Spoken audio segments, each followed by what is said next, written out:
hang there my verse, in witness of my love. And thou, thrice-crowned queen of night, survey with thy chaste eye from thy pale sphere above thy huntress's name that my full life doth sway. O Rosalind, these trees shall be my books, and in their barks my thoughts all characters, that every eye which in this forest looks shall see thy virtue witnessed everywhere. Run, run, Orlando, carve on every tree the fair, the chaste, and unexpressive she.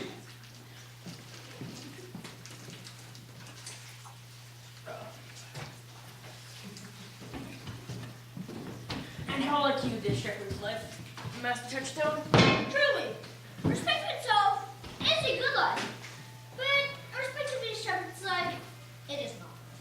And respect that is solitary, I like it very well, but respect that is private isn't very private. Now look, as it's in the fields, I like it very well, but as it's not in the court, it's a very tedious life. Look here, it fits my humor well, but as there's no more plenty in it, it grows something much against me. Has any philosophy in thee, shepherd? No more but that I know, the more one sickens, the worse it is he is. And that he that wants money, means, and content is without 3 good friends. But the property of rain is to wet, and fire to burn. That good pasture makes fat sheep, and that great cause of the night is lack of the sun. That he that hath learned no wit by nature nor art, may complain of poor breeding, or comes of a very low kindred. Such a one is a natural philosopher. Was thou at court, shepherd? No, truly. Then thou art damned. Nay, I hope. Truly, thou art damned, like an ill-roasted egg, all on one side. For not being at court, your reason? For, if thou wast never at court, thou never sawest good manners. And if thou never sawest good manners, then thy manners must be wicked. And wickedness is sin, and sin is damnation. Thou art in a perilous state, shepherd. Not a whit, Touchstone. Those that are good manners at the court are as ridiculous in the country as the behavior of the country is most mockable at the court. You told me, you salute not at the court, but you kiss your hands. That courtesy would have been cleanly if the courtiers were shepherds. Come, instance, briefly, instance. Why, we are still handling our ewes. Their fells, you know, are greasy. And why do not courtiers' hands sweat? Is not the sweat of a man as wholesome as the grease of a mutton? Shallow, man, shallow. Mid the instance. Besides, our hands are hard. Then your lips will feel them the sooner. Come, it's time for instance, shepherd. And they are often tarred over at the surgery of our sheep. And would you have us kiss tar? The courtiers' hands are perfumed to civet. You worms meat and a good respect of flesh indeed, but learn of the civet is of a baser birth than tar, a very uncleanly flux of a cat. Shallow again, mint the instant, shepherd. You have too courtly a wit for me, I'll rest. Wilt thou rest, damned? God help thee. God may consider me. Thou art wrong. Sir, I am a true laborer. I earn that I eat, get that I wear. Oh, no man hate, envy no man's happiness. Glad of other men's good. And the greatest of my pride is to see my ewes graze and my lambs suck. That is another simple sin in you. If you're not dead for this, the devil himself would have no shepherds. I cannot see else how thou should escape. Look, here comes a Master Ganymede, my mistress's brother. From the east to western Ind, no jewel is like Rosalind. Her worth being mounted on the wind, through all the world bears Rosalind. All the pictures fairest lined are but black to Rosaline. I'll rhyme you till 8 years together. Dinners, suppers, and sleeping hours excluded. Such is the right better woman's rank. Oh, fools. For a case. If a heart should lag behind, let him seek out Rosaline. If the cat will after pine, so be sure will Rosaline. Winter garments must be lined, so must cinder Rosaline. And that you can bind, so to part with Rosaline. Sweet as nut has sourest rind, such a nut is Rosaline. Very well scout verses. Why do you infect yourself with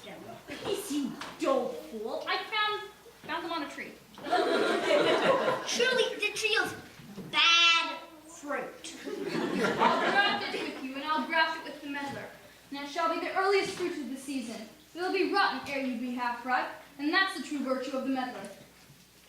You have said, but why should no let the forest judge? Peace, stand aside. Here comes my sister reading. Why should this a desert be? Bird of some people? No, tongues will hang on every tree that shall civil saying show. But upon the fairest boughs, or at every sentence end, will I, Rosalinda, write, teaching all that read to know the quintessence of every sprite heavenward in little show. Thus Rosalind of many parts by heaven signed was devised, of many faces, eyes, and hearts, to have the touches dearest prized. Heaven would that she these gifts would have, am I to live and die her slave. Most gentle poultry, what tedious homily of love have you wearied your parishioners withal, and never cried, have patience, good people. How now? Back, friends. Shepherd, go off a little. Go with him, Sirrah. Shepherd, let's make an honor trip, not with a bag of baggage full of script and scribbage.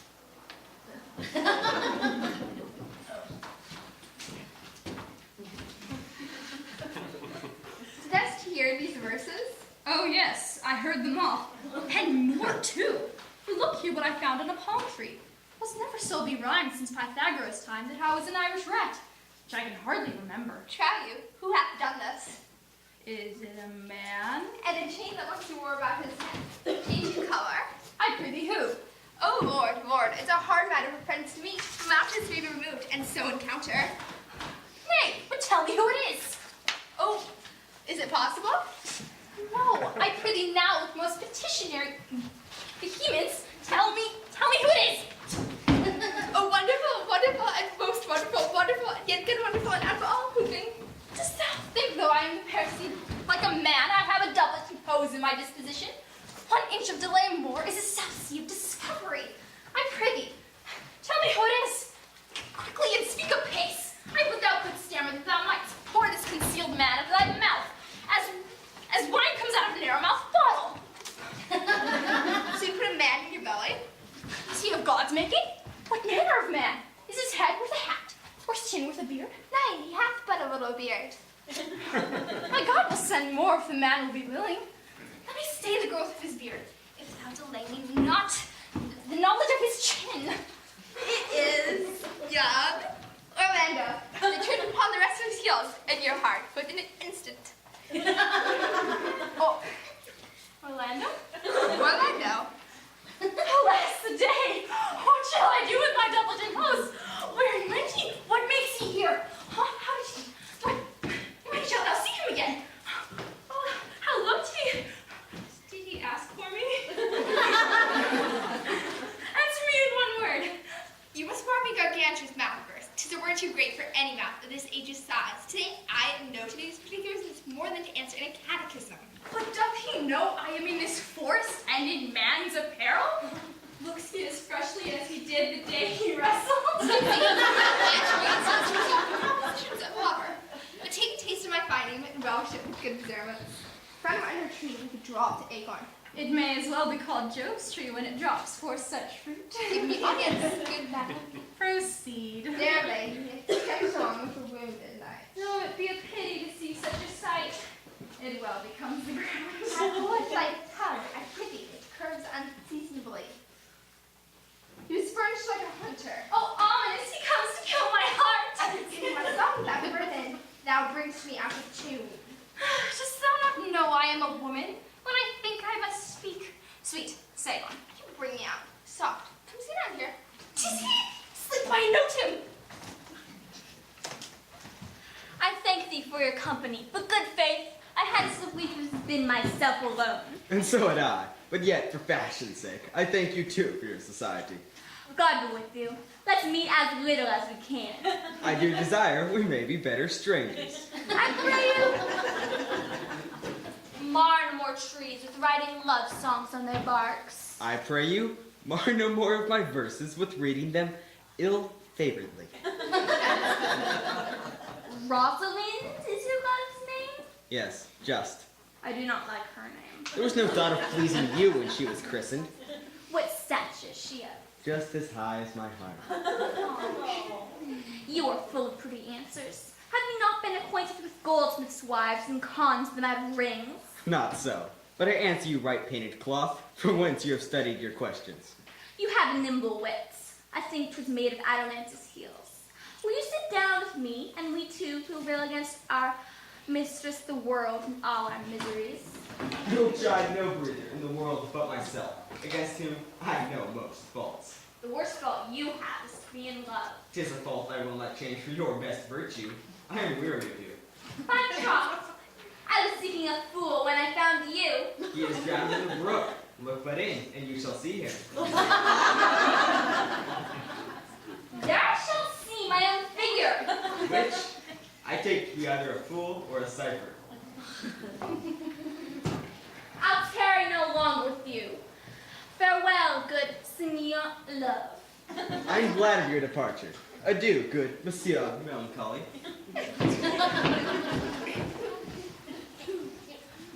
I will speak to him like a saucy lackey, and under that habit play the knave with him. Do you hear, Forster? Very well. What would you? I pray you, what is the clock? You should ask me what time of day. There is no clock in the forest. Then there is no true lover in the forest. Else sighing every minute and groaning every hour would detect the lazy foot of time as well as a clock. And why not the swift foot of time? Had not that been as proper? By no means, sir. Time travels in divers paces with divers persons. I'll tell you who time ambles withal, who time trots withal, who time gallops withal, and who he stands still withal. I pray thee, who doth he trot withal? Marry, he trots hard with a young maid between the contract of her marriage and the day is solemnized. If the interim be but a senate, time's pace is so hard that it seems the length of 7 years. Who ambles time withal? With a priest that lacks Latin, and a rich man that hath not the gout, these time ambles withal. Who doth he gallop withal? With a youth to the gallows, for though he go as softly as foot can fall, he thinks himself too soon there. Who stays it still withal? With lawyers in the vacation, for though they sleep between term and term, they perceive not how time moves. Where dwell you, pretty youth? With the shepherdess, here in the skirts of the forest, like the upon a petticoat. Are you native of this place? As a coney where you see dwell where she is kindled. Your accent is something finer than you could purchase in so removed a dwelling. I have been told so of many, but indeed, an old religious uncle of mine taught me to speak, who was in his youth an inland man, and knew courtship too well, for there he fell in love. I've heard him read many lectures against it, and I thank God I am not a woman, to be touched with so many giddy offenses that has generally taxed their whole sex thought. Can you remember any of the principal evils that he laid to the charge of women? None were principal, every one fault seeming like one another, as halfpence are, and every one fault seeming monstrous until his fellow fault came to match it. I pray thee, recount some of them. No. I will not cast away my physic, but on those that are sick. There's a man that haunts this forest, and abuses our young plants with carving Rosalind on their barks. Pays odes upon hawthorns and elegies on brambles. If I could meet that fancy monger, I would give him some good counsel, for he seems to have the quotidian of love upon him. I am he that is so love-shaped. I pray you, tell me your remedy. There's none of my uncle's marks upon you. He taught me how to know a man in love, in which cage of rushes I am sure you are not prisoner. What were his marks? A lean cheek, which you have not. A blue eye and sunken, which you have not. An unquestionable spirit, which you have not. A beard neglected, which you have not. But I pardon you for that, for simply having in beard is a younger brother's revenue. Then your hose should be unguarded, your bonnet unbanded, your sleeve unbuttoned, your shoe untied, and everything about you demonstrating a careless desolation. But you are no such man. You are rather point device in your accoutrements, as seeming loving yourself rather than lover of any other. Fair youth, I would I could make thee believe I love. Me believe it. You may as soon make her that you love believe it, which I warrant she is apter to do than confess she does. This is one of the points in the which women still give the lie to their consciences. But, in good sooth, are you he that hangs the verses on the trees wherein Rosalind is so admired? I swear to thee, youth, by the white hand of Rosalind, I am that he, that unfortunate he. Are you so much in love as your rhymes speak? Neither rhyme nor reason can express how much. Love is merely a madness, And I tell you deserves as well as a dark house and a whip as madmen do. The reason they are not so punished and cured is that the lunacy is so ordinary that the whippers are in love too. Yet I profess curing it by counsel. Did you ever cure any so? Yes, one. And in this manner he was to imagine me his love, his mistress. And I set him every day to woo me, at which time that I, being but a moonish youth, craved, be effeminate, changeable, longing and liking, proud, fantastical, shallow, inconstant, oh dear, and full of smiles, for every passion something, and for no passion truly anything, as boys and women are for the most part of this color cattle, would now like him, now loathe him, and entertain him, then forswear him, now weep for him, then spit him. Then I drug my suitor from his humor of love to a living humor of madness. This way will I take it upon me to wash your liver as clean as a sound sheep's heart. There will not be one spot of love in it. I would not be cured, youth. I would cure you, if you would but call me Rosalind and come every day to my coach and woo me. Now, what the faith of my love I will. Tell me where it is. Go with me and I'll show it to you. And by the way, you shall tell me where in the forest you live. Will you go? With all my heart, good youth. Nay, you must call me Rosalind. Come, sister, will you go? Come in peace, good Audrey. I'll fetch up your goats. And how, Audrey? Am I the man yet? Does my simple features content you? Features would warrant us what features? I am here with the undyed ghost. As the most capricious poet, honest Ovid was among gods.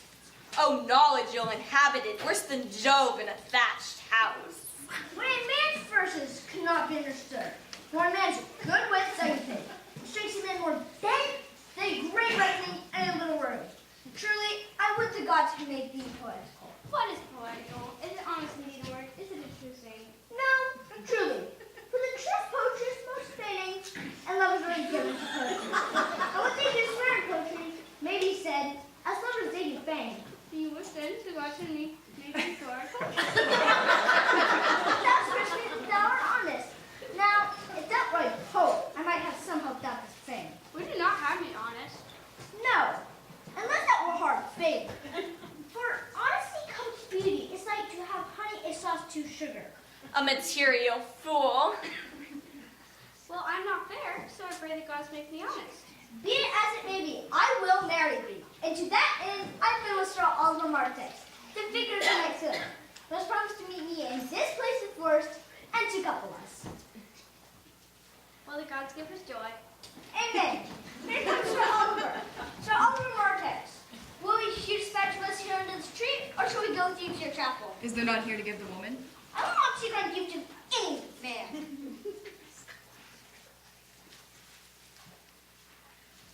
Truly, she must be given her. The marriage is not lawful.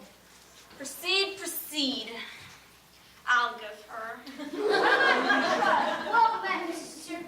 What you call it? I'm very glad to see you. Where my trust? Well met. I'm very glad for less company. Even in two hands here, sir. Nay, pretty, be covered. Will you be married, Motley? As the ox has his bow, the horse is curved, and the falcon rebels, so hath man his desires. And will you, being a man of your breeding, be married under a bush like a beggar? Get you to church and have a good fellow that can tell you what marriage is. This man will but join you as they join wainscot. Then one of you will prove the shrunken panel, and like green timber, warp, warp. I am of the mind to be married of him than of Enoch, for he is not like to marry me well. Not being well married is a good excuse hereafter to leave my wife. Come out with me, and let me counsel thee. Come, sweet Audrey, we must be married. Farewell, good Sir Oliver. Windy, wavy, gone, I say, I'll not be wedding with thee. Windy, wavy, gone, I say, I'll not be wedding with thee. Tis near a fantastical knave of them all, that shall help me out with my call. Never talk to me Sweet! Do. I'm pretty, and yet have the grace to consider that tears do not become a man. Have I not cause to weep? As good cause as one would desire, therefore weep. His very hairs of the dissembling color. Something round than Judas. Mary's kisses are Judas's own children. Yet his hairs is a good color. An excellent color. Your chest was ever the only color. And his kissing is as full of sanctity as a touch of holy blood. Yet one pair of castiffs of Diana, the knight of your sisterhood, is not more religiously. Every ice of chastity is in them. But why did he swear he would come this morning? And he comes not. Hi, there's no truth in them. Do you think so? Hi, I think it's not a picture, it's not a posterior. But for barely the muff, everything in this conky is a cold goblet or a worm-eaten nut. Not truly, Mom? Hi, he's in. I think he's not in. I've heard him swear downright he was. It's not is. Besides, it's probably learned faster. Therefore confirmed as the false reckonings. You tend to on the Duke, your father. I met the Duke yesterday and had much question with him. He asked me what parentage it was, and I told him it was as good as he. So he laughed and let me go. But what talk we of fathers when there is such a man as Orlando? That's a great man. He writes great verses, speaks great words, swears great oaths, and breaks them bravely. Quite verse, as was the harpers lover, and the key children that swears swords but on one side, breaks his staff with noble goose. All's well when youth mounts and folly guides. Mistress and master, you have often cried after the shepherd who complained of love, who you saw sitting by me on the turf, praising the proud disdainful shepherdess that was his mistress. Well, what of him? If he will see a pageant truly played between the pale complexion of true love and the red glow of scorn and proud disdain, go hence a little, and I shall conduct you if you will mark it. Oh, come, let us remove, and you shall say, I'll prove a busy actor in their play.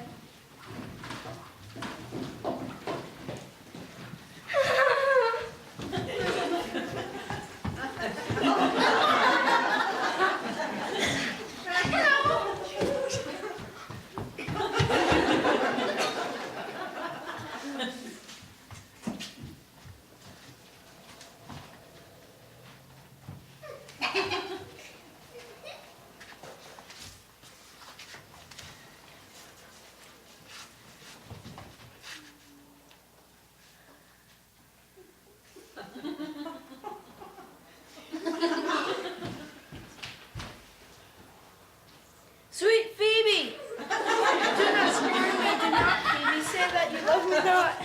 But say not so in bitterness.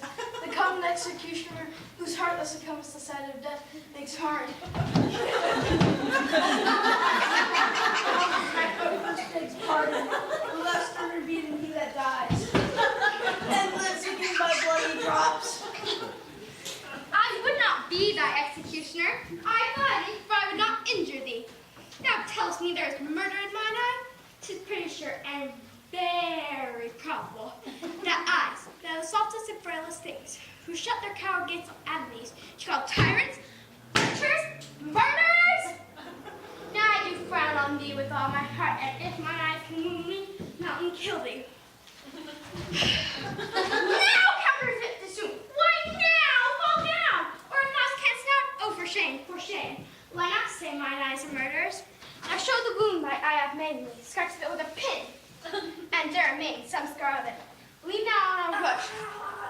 The cicatrice and capable impressions thy palm somewhat keeps.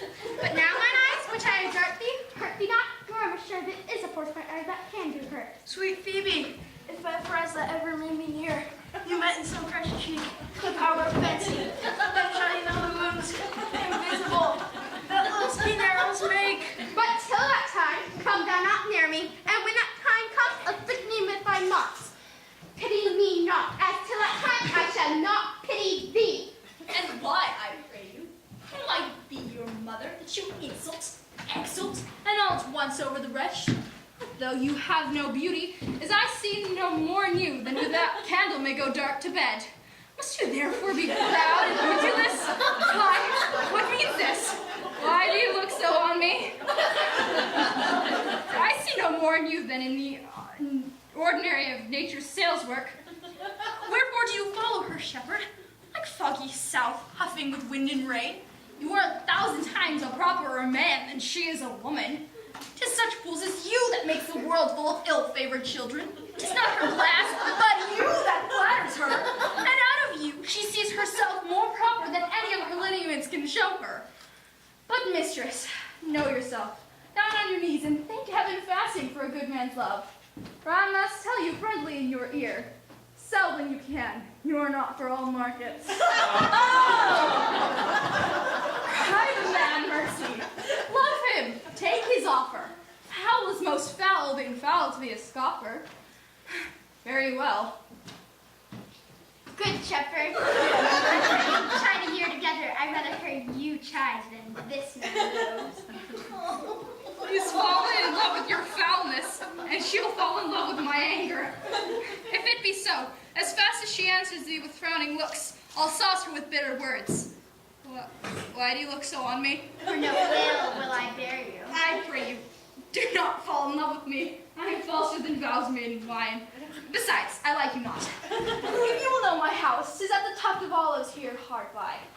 Come, sister, will you go? Shepherd, ply her hard. Proud shepherdess, look on him better. Though all the world could see, none could be so abused in sight as he. Come to our floor.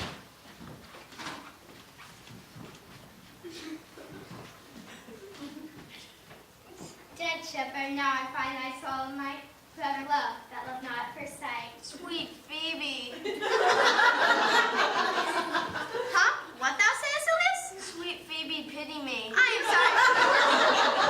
Wherever sorrow is relieved will be, and if you do sorrow at my grief and love, by giving love your sorrow, my grief are both exterminated. Thou hast my love. Is not that neighborly? I would have you.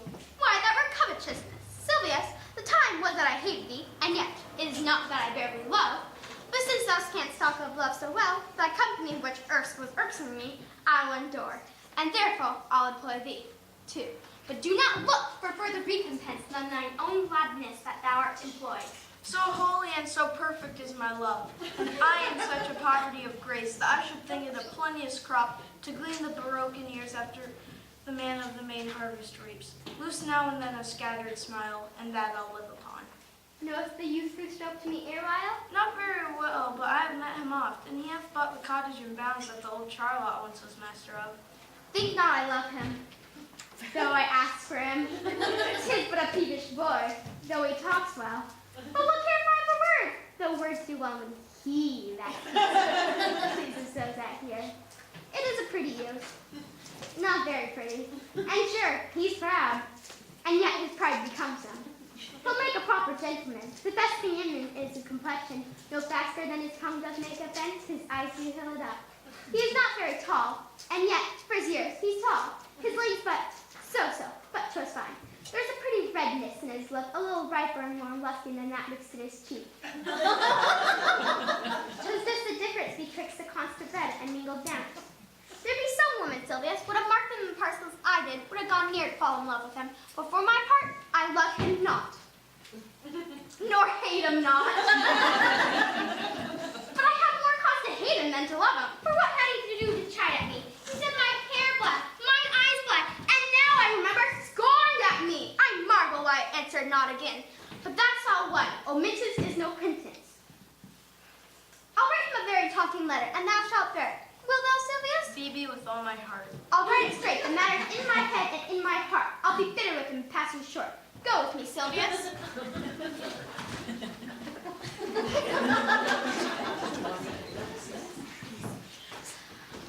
I pray thee, pretty youth, let me be better acquainted with thee. They say you are a melancholy fellow. I am so. I do love it better than laughing. Those that are in the extremity of either are abominable fellows, and betray themselves to every modern censure worse than drunkards. Why, 'tis good to be sad and say nothing. Why then, 'tis good to be a post.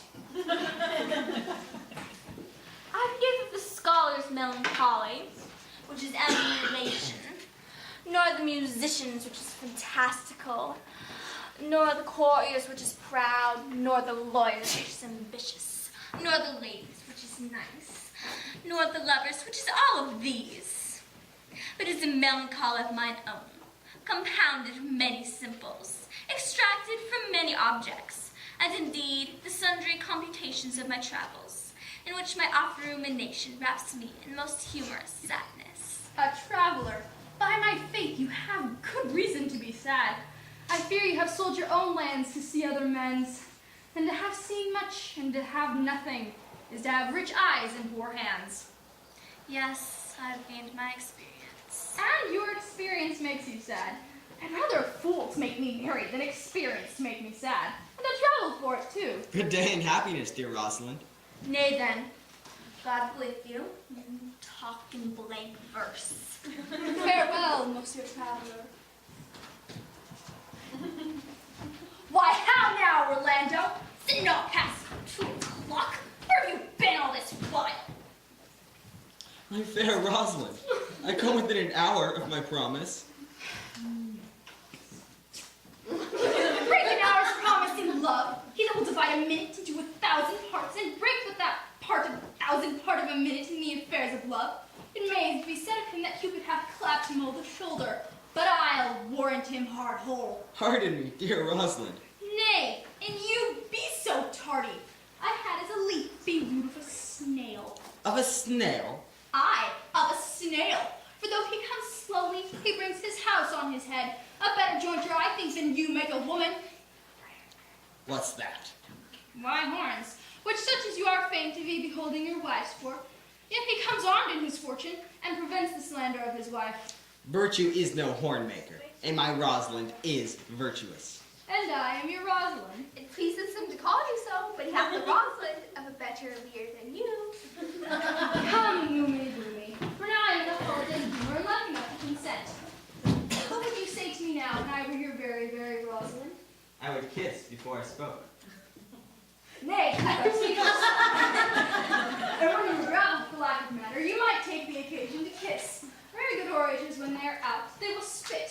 And for lovers lacking, God warn us, matter, the cleanliest shift is to kiss. How, if the kiss be denied? Then she puts you to entreaty, and there begins new matter. Who could be out, being before his beloved mistress? How would I, if I were your mistress? I should think my honesty ranked than my wit. What, of my suit? Not out of your apparel, and yet out of your suit. Am I not your Rosalind? I take some joy to say you are, because I would be talking of her. Well, in her person, I say I will not have you. Then, in my own person, I die. Nay, I die eternity. The poor world is almost 6,000 years old, and in all this time there was never any man died in his own person. They left a love class. Men have died from time to time, and worms have eaten them, but not for love. I would not have my right Rosalind of this mind, for I protest her frown might kill me. By this hand, it will not kill a fly. But come now, I will be your Rosalind in a more coming on disposition. Ask me what you will, and I will grant it. And love me, Rosalind. Yes, faith. Will I, Fridays, Saturdays, and all. And wilt thou have me? I and 20 such. What sayest thou? Are you not good? I hope so. Why then, can one desire too much of a good thing? Come, sister, you shall be the priest and marry us. Give me your hand, Orlando. I cannot say the words. You must begin. Go to. Will you, Orlando, have to wife this Rosalind? I will. Aye, but when? Why, now. As fast as she can marry us. Then you must say, I take thee, Rosalind, for wife. I take thee, Rosalind, for what? I might ask for your commission, but I do take thee, Orlando, for husband. There's a girl who goes before the priest, and certainly a woman's thought runs before her actions. So do all thoughts. They are winged. For these 2 hours, Rosalind, I will leave thee. Last year, love. Cannot lack thee 2 hours. I must attend the Duke at dinner. By 2 o'clock, I will be with thee again. Aye, go your ways, go your ways. I knew what you would prove. My friends told me as much, and I thought no better. That flattering tongue of yours won me. 'Tis but one cast away. And so, come, death. 2 o'clock is your hour. Ah, sweet Rosalind. Well, I my troth and in good earnest, and God mend me, and all pretty oaths. If you break one jot of your promise, come 1 minute behind your hour, I will think you the most pathetical break promise, the most hollow lover and the most unworthy of her you call Rosalind that could be chosen out of the gross band of the unfaithful. Therefore, beware my censure, and keep your promise. With no less religion than if thou wert indeed my Rosalind. So, adieu.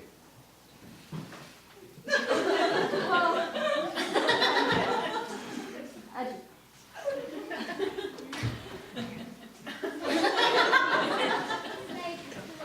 You simply misused our sex in your love craft. Must have your dumb and hose talked over your head and showed the world what bird hath done to her own nest. Oh, cuz, my pretty little cuz, thou canst not fathom how deep I am in love. My affection hath an unknown bottom like the Bay of Portugal. Or rather bottomless, that as fast as you pour affection in, it runs out. No, I tell thee, Aliena, I cannot be out of the sight of Orlando. I'll go find a shadow and sigh until he come. And all sleep.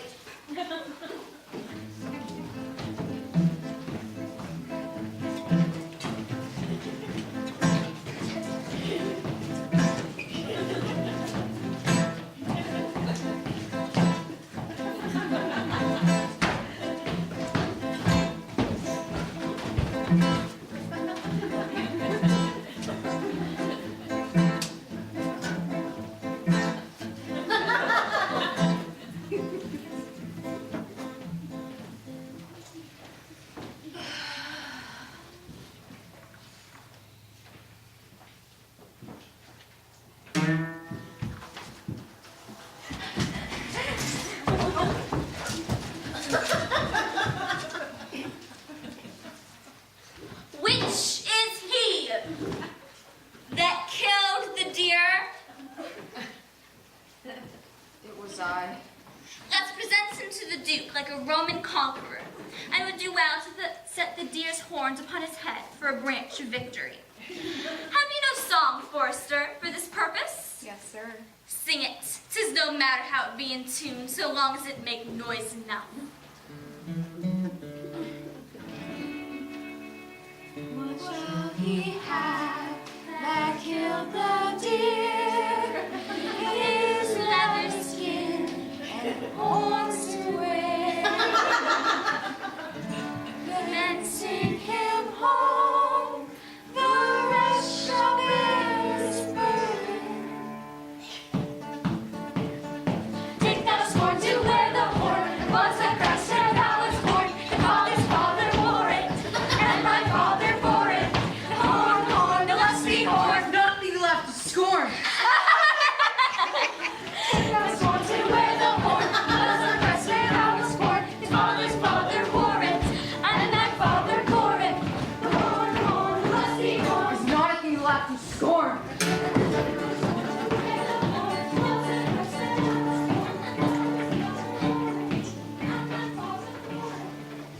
Is it not past 2 o'clock? And here's so much Orlando. I warned you with pure love and troubled brain. He hath taken his bow and arrows and gone forth to sleep. Look, who comes here? My errand is to you, fair youth. My gentle Phoebe did bid me give this to you. I know not the contents, but as I guess by the stern brow, a waspish action she did use while writing it. It bears an angry tenor. Pardon me, for I am as but the guiltless messenger. Why, Patience herself would startle at this letter and play the swaggler. Bear this, bear all. She says that I am not fair. She calls me proud and that she could not love me were man as rare as Phoenix. Odds my will, her love is not the hare that I do hunt. Well, shepherd, well, this is a letter of your invention. No, I protest. I know not the contents. Phoebe did write it. Why, 'tis a boisterous and cruel style, a style for challengers. This is a man's writing, and his hand. Sure, it is hers. I saw her hand. She has a leathern hand, a freestone-colored hand. I verily did think her old gloves were on, but 'twas her hands. Wilt thou hear the letter? So please you, for I have never heard it yet heard too much of Phoebe's cruelty. She Phoebe's me. Mark how the tyrant writes. Art thou God to shepherd turn, that a maiden's heart hath burned? Can a woman rail this? Call you this railing? Why thy God had laid apart, warst thou with a woman's heart, meaning me a beast? Whilst the eyes of man did woo me, that could do no vengeance to me. Do you ever hear such railing? He that brings these lines to thee, little knows this love in me, and by him seal up thy mind, whether that's thy youth and kind. Will the faithful offer take of me and all that I can make, or else by him my love deny, and then I'll study how to die. Call you this chiding? Alas, poor shepherd. Do you pity him? No, he deserves no pity. What, to love such a woman?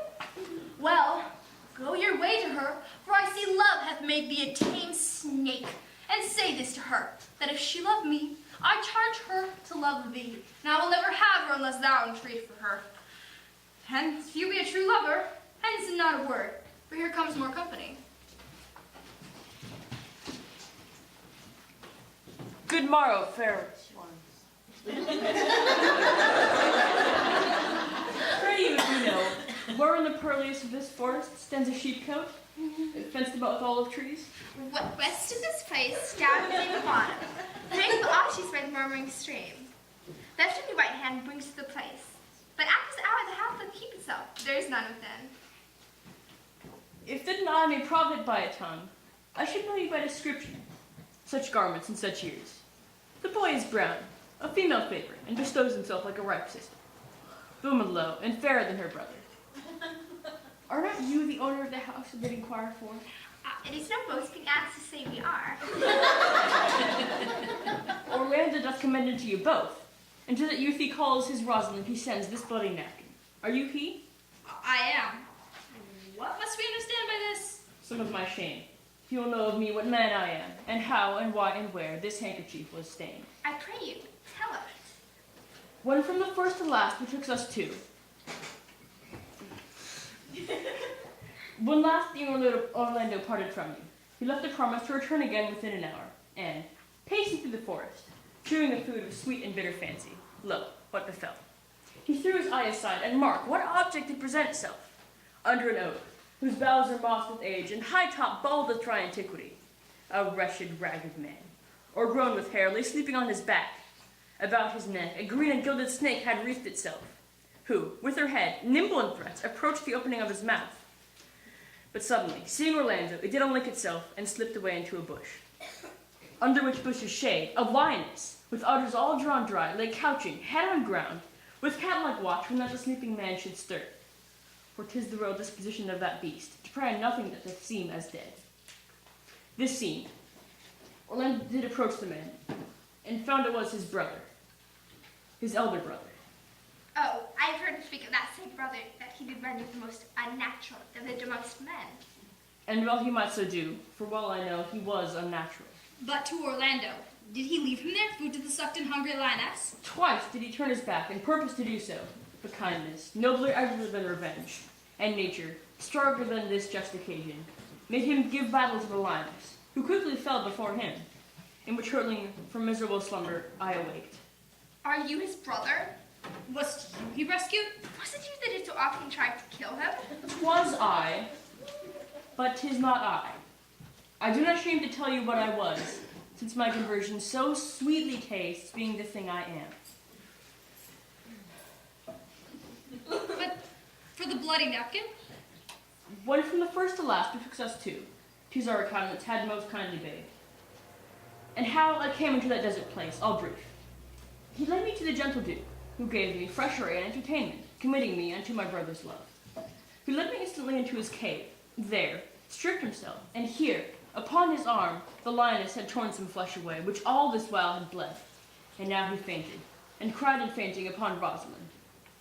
Brief, I recovered him, bound up his wound, and, being strong at heart, he sent me hither, strange as I am, to tell you this story, that you might excuse his broken promise, and to give this napkin, dyed in his blood, unto the shepherd youth that he in sport doth call his Rosalind.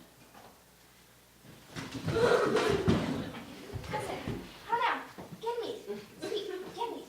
Many will soon the needle clot blood. There is a moment. Cousin, get me. Look, he recovers. I would I were at home. Bring me hither. I pray you, will you take him by the arm? You have good cheer, youth. You a man, you lack a man's heart. I do, so I confess it. Ah, Sarah, a body would think this was well counterfeited. I pray you, commend my counterfeiting to your brother. Hail! This was not counterfeit. There's too great testimony in your complexion that it was passion of earnest. Counterfeit, I assure you. Well then, take a good heart and counterfeit to be a man. So I do. But in faith, I should have been a woman by right. Come, you with power and power. Pray you, draw homewards. Good sir, go with us. That will I. For I must bear an answer back how you excuse my brother, Rosalind. I shall devise something. But commend my counterfeiting him. Will you go?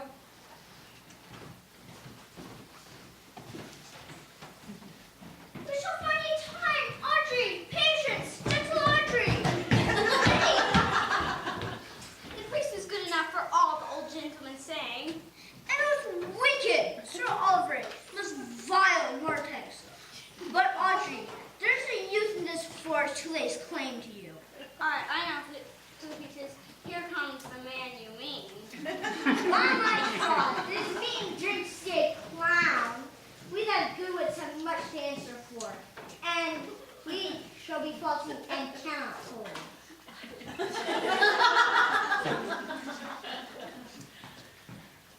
Good evening, Audrey. Gotcha, good evening, William. And good evening to you, sir. Good evening, friend. Come on ahead, come on ahead.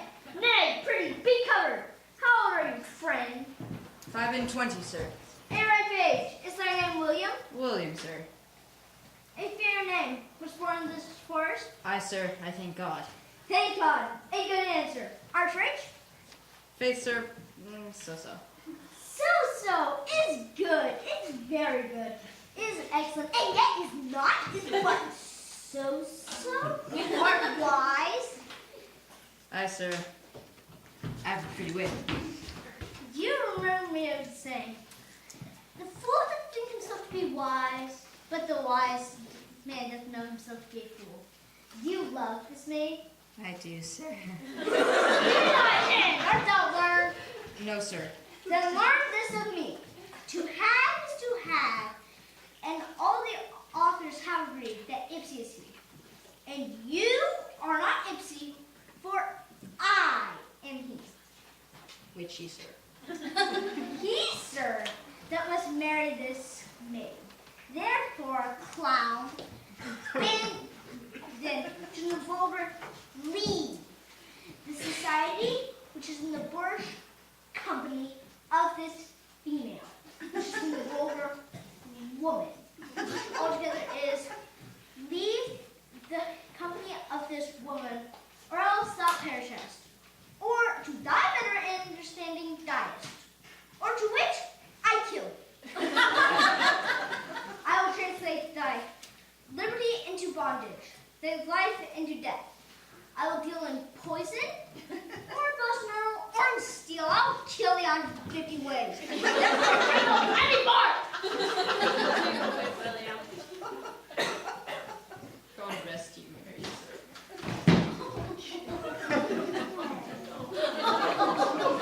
Your mistress and master seeks you. Come away, away! Trip Audrey! Trip Audrey! I attend! I attend! Is it possible that on so little acquaintance you should like her? That but see, you should love her, and loving woo, and wooing she should grant. And will you persever to enjoy her? You're the call to get into some of the question, the poverty of her, the small acquaintance, my sudden moving, nor her sudden consenting. But say with me, I love Elena. Say with her that she loves me. Consent with both that we may enjoy each other. It shall be to your good. For all the revenue that was old Sir Rowland's, and my father's house, while I stayed upon you, and here live and die a shepherd. You have my consent. Let your wedding be tomorrow. Thither will I invite the Duke, and all his contented followers. Go you and prepare Eliana. For look you, here comes my Rosalind. God save you, brother. And you, fair sister, Oh, my dear Orlando, how it grieves me to see thee wear thy heart in a scar. It is my arm. I thought thy heart had been wounded with the claws of a lion. Wounded it is, but with the eyes of a lady. Did your brother tell you how I counterfeited to swoon when you showed me your blood-red handkerchief? Aye, and greater wonders than that. Oh, I know where you are. Nay, 'tis true, there's never anything so sudden but the fight of two rams, and Sister Susanna will brag of I came, saw, and overcame. For your brother and my sister no sooner met, but they looked. No sooner looked, but they loved. No sooner loved, but they sighed. No sooner sighed, but they asked one another the reason. No sooner knew the reason, but they sought the remedy. And in these degrees they have made a pair of stairs to marriage. They are in the very wrath of love. Loves cannot part them.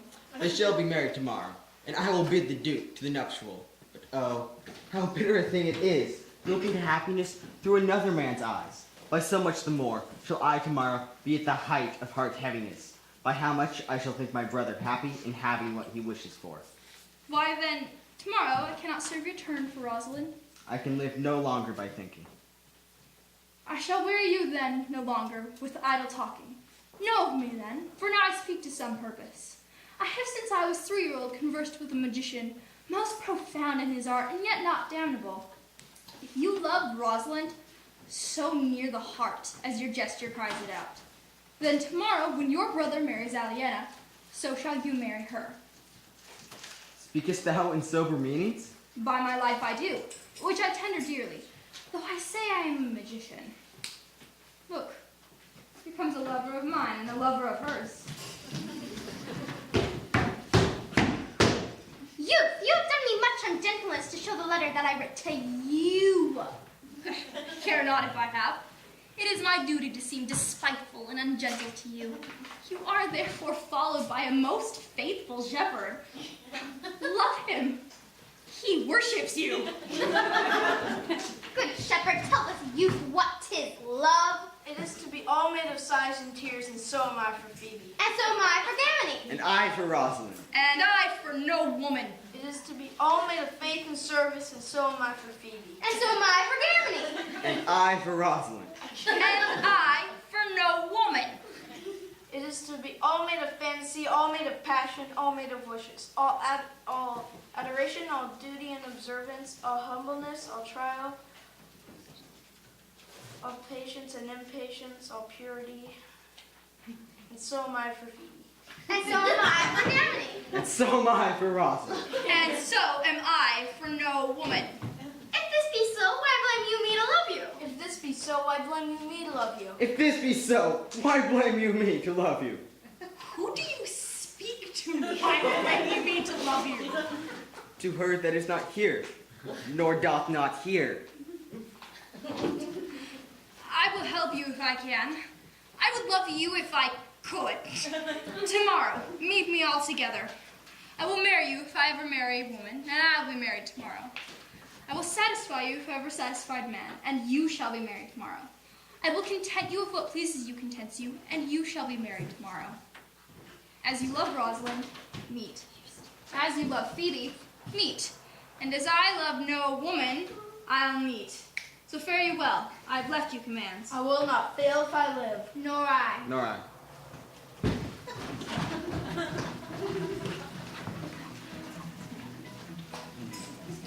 Tomorrow's a joyful day, Audrey. Tomorrow we be married. I do desire with all my heart. I hope it is no dishonest desire to be a woman. Here comes 7 in advantage. Take it.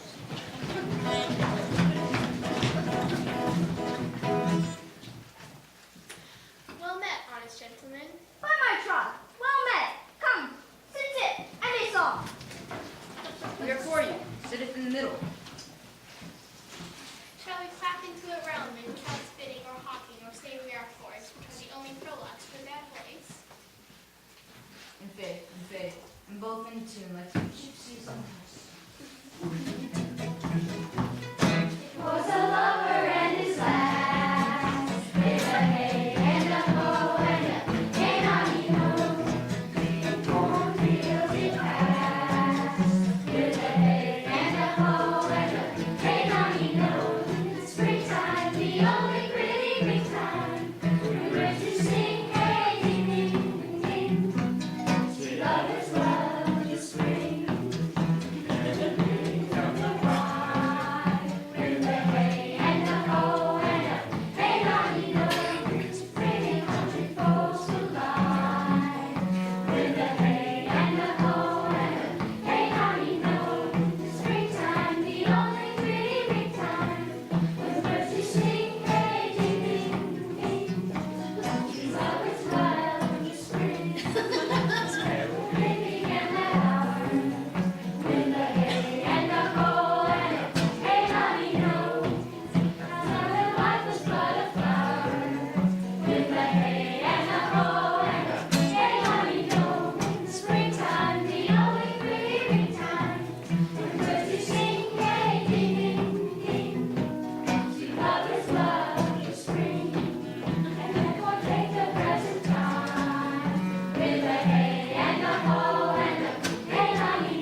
God made their voices.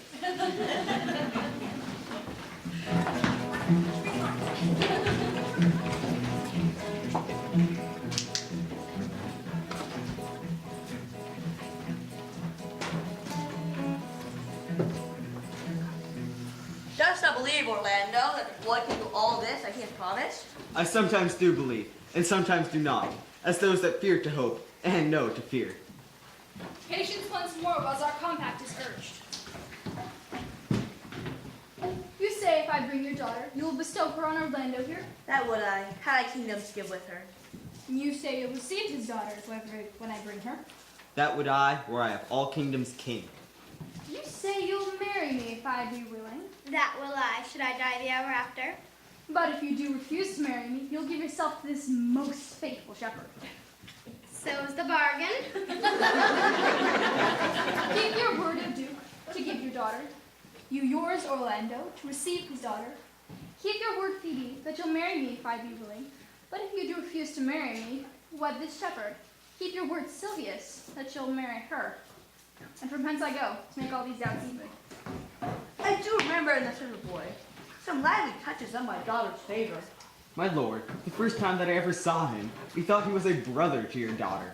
But my good lord, this boy is forced born, and hath been tutored in the rudiments of many desperate studies by his uncle, whom he reports to be a great magician, obscured in the circle of this forest. There is sure another flood toward, and these couples are coming to the ark. Here comes a pair of very strange beasts, which in all tongues are called fools. Dedication and greeting to you. Good my lord, bid him welcome. It is the motley minds and gentlemen that I have so oft met in the forest. He hath been a courtier, he swears. Amen, doubt that. Let him put me to my obligation. I have trod a measure. I have flattered a lady. I have 3 tellers and been in 4 quarrels and like to apply 1. And how's that taken up? Faith, we met and founded the girls upon the 7th cause. How? The 7th cause? Good my lord like this fellow? I like him very well. God reward you, sir. I do desire of the like. He is very swift and sententious. But I do remember I did dislike the cut of a certain courtier's beard. He said be warned. If he said that his beard was not well cut, he said I spake not the truth. This is called the retort Curtis. Again I sent him word, his beard was not well cut. He said he cut it to please himself. This is called the quip modest. Again I sent him word, his beard was not well cut. He said, and he cut it. He disabled my judgment. This is called the retort troche. Again I sent him word, his beard was not well cut. He would say, spake not the truth. It's called the retort valiant. If again I sent him word, his beard was not well cut, he would say I lied. This is called the countercheck quarrelsome, and to lie with circumstance and the lie direct. And how oft did you say his beard was not well cut? I just go no further than the lie with circumstance, and he just go no further than the lie direct. So, measured swords and departed. But now, let me explain to you the degrees of the law. We have oral and print, as you have books for good manners. The first is the retort curves. The second is the quip modest. The third is the retort trush. The fourth is the reproof valiant. The fifth is the countercheck quarrelsome. The sixth, the lie with circumstance. The seventh, the lie direct. All these you may avoid, but the lie direct goes with an if. As if you said, I said, and they shook hands and swore brothers. Much virtue in if. The only peacemaker is if.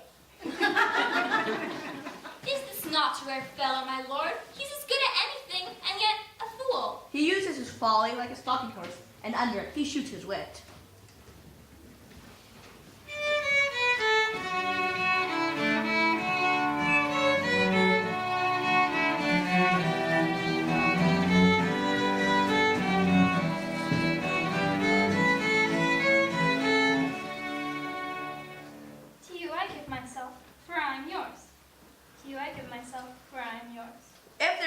sight, you are my daughter. If there be truth in sight, you are my Rosalind. If sight and shape be true, why then my love adieu? I'll have no father if you be not he. I'll have no husband if you be not he. Nor ne'er wed woman if you be not she. Peace ho! 'Tis I must make a conclusion of these most strange events. Here are 8, and must take hands and join in highness bands. You and you are heart and heart. You and you no cause shall part. You to his love must accord, or have a woman to your lord. You and you are sure together, as winter to foul weather. Oh, my dear niece, welcome thou art to me, even daughter, welcome in no less degree. I will not eat my word, now thou art mine. Thy faith, my fancy, to thee that combine. Let me have audience for a word or two. Duke Frederick, hearing how that every day men of great worth resorted to this forest, addressed the mighty power which was on foot in his own conduct, purposing to take his brother here and put him to the sword.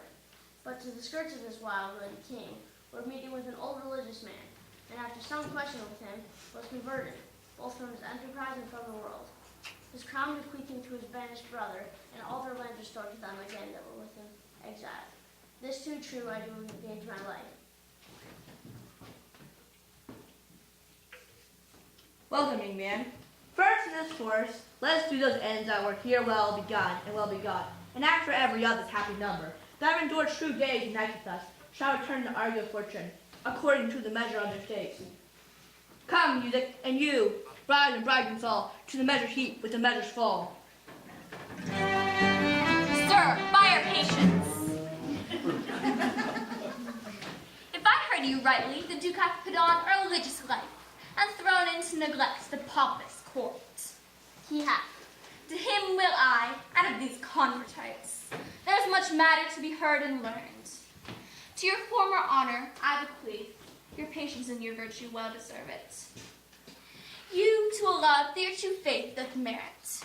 You to land, love, and great allies. You to a long and well-deserved bed. And to you, Raven, for thy loving voyage. But it is for 2 months victualled, and so, by our pleasures, I am for other than dancing measures. Stay, Jaques, stay. We'll begin these rites as we do trust the land in true delight.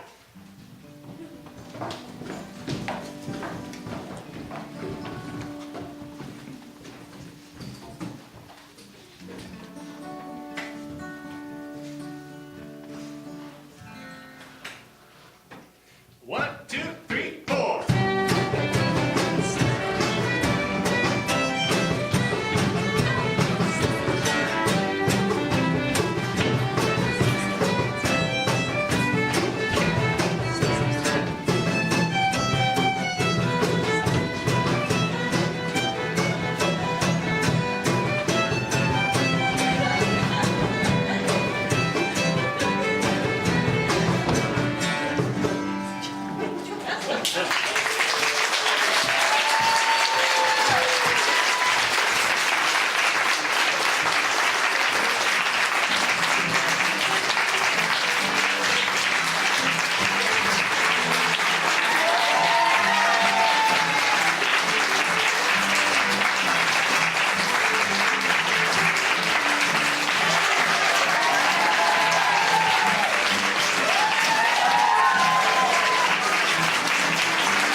One more round of applause for our fantastic.